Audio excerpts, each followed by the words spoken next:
Appearance of the Russian manned cargo ship, the Arctic Sea, still surrounds the vessel even after it was found. It's spawned lots of theories now, some far-fetched, others with maybe a smidgen of truth. A report in Time magazine suggests the ship was carrying missiles to the Middle East and the supposed hijacking was part of an interception by Israeli security services.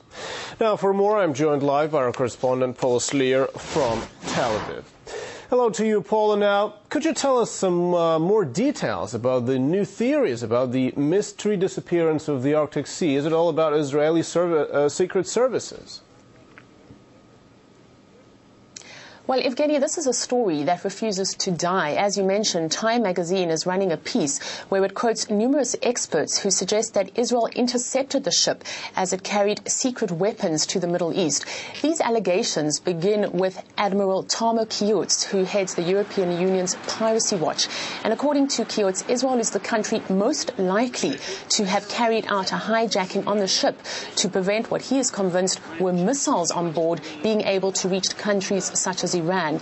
Now, this is against the official word, which is that the ship was carrying timber, and it has drawn the ire of Russian authorities. The Russian envoy to NATO has said, and I'm quoting, that Keats should stop running his mouth. He vehemently denies these claims. Here in Israel, the majority of the population do not believe that Israel was in any way involved in this whole affair. I spoke today to numerous military and security experts, and one of the points they put forward is that the Mossad, the Israeli Secret Service, would not act on Russian territory without the knowledge of Russian authorities. Another point being put forward is that in recent months, Israel has carried out attacks on convoys and ships that were believed to be carrying weapons to Iran. At the time, there was a lot of publicity. Israel wanted the international community to be aware that these weapons were reaching Iran. So the question, of course, being asked is, if Israel was involved in this particular incident, why did it not draw attention to it? And then, of course, there's the question of why were pirates involved. Pirates work for money, and using pirates as proxies is certainly risky business. So again, Israelis not convinced on the whole that Israel in any way was involved in this affair. Ronen Bergman, who is a senior Israeli political and military analyst, had this to say.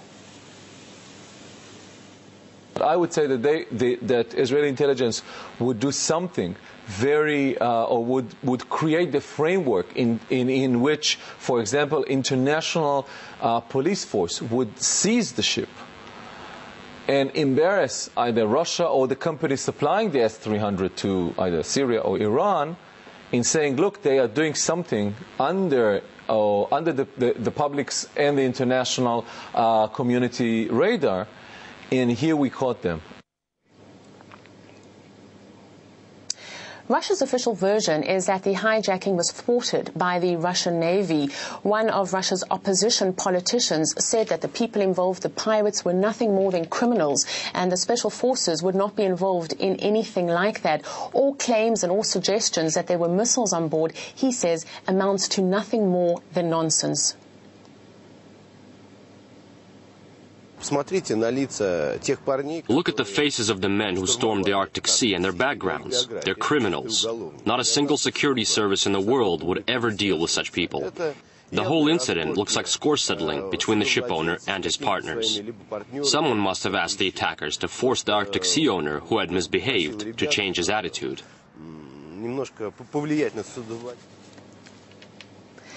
There is, though, a small minority of voices here in Israel who do seem to think that the allegations that Israel was involved and managed to intercept the ship are true. They say that there's no other country that is more willing or more able to carry out a hijacking of this nature. It was professionally done. It was very well done. And then there's another question that also remains unanswered, a question that some people are asking. Why did the Israeli President Shimon Peres visit Russia a day after the whole hijacking happened? So certainly a lot of questions, the story unlikely to die anytime soon. Well, thank you very much, Paula. We'll be following the story, of course. Thank you very much for your details. That was RT's Paul Slier reporting live from Tel Aviv.